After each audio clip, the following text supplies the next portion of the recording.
বাঙালি tribal একসঙ্গ হাত মিলাও বাংলাদেশে যায় ব্যান্না দে চিটাগং প্রেস নিয়ে নে কুমিল্লা নিয়ে নে খাগড়াছড়ি বান্দরবান ব্রাহ্মণবাড়ি নিয়ে নে এইসব তো আমাদের জায়গা ছিল।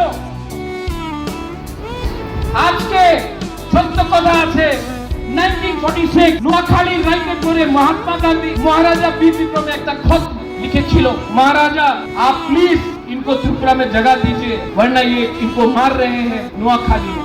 महाराजा वीर विक्रम ने अगर 1946 में जगह नहीं दिया होता तो आज ये लोग जो आमरा बंगाली का लोग है हम लोगों को गाली दे रहा है। अगर महाराजा वीर विक्रम 1946 में जगह नहीं देता तो ये लोग आज या फिर मर जाते या फिर मुसलमान बनना पड़ता। हमने जगह दिया आपको और जिस लोगों ने जगह दिया आप उन्हीं को थूकते हो।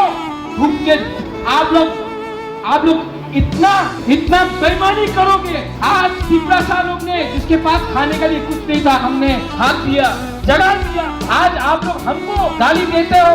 अरे गाली देना है तो दो ना। बांग्लादेश में जमाती इस्लामी को जिसने आपका मंदिर जलाया आपका मस्जिद आपका चर्च को जलाया आपका बुद्ध मंदिर को जलाया आपका बीवी आपका बहन के साथ बलात्कार किया आज भी बांग्लादेश में हिंदू माइनॉरिटी क्रिश्चियन बुद्धिस्ट को मार रहे हैं। आप उनको चैलेंज नहीं करता आप त्रिपुरा को चैलेंज करता। ये कहाँ का इंसाफ है।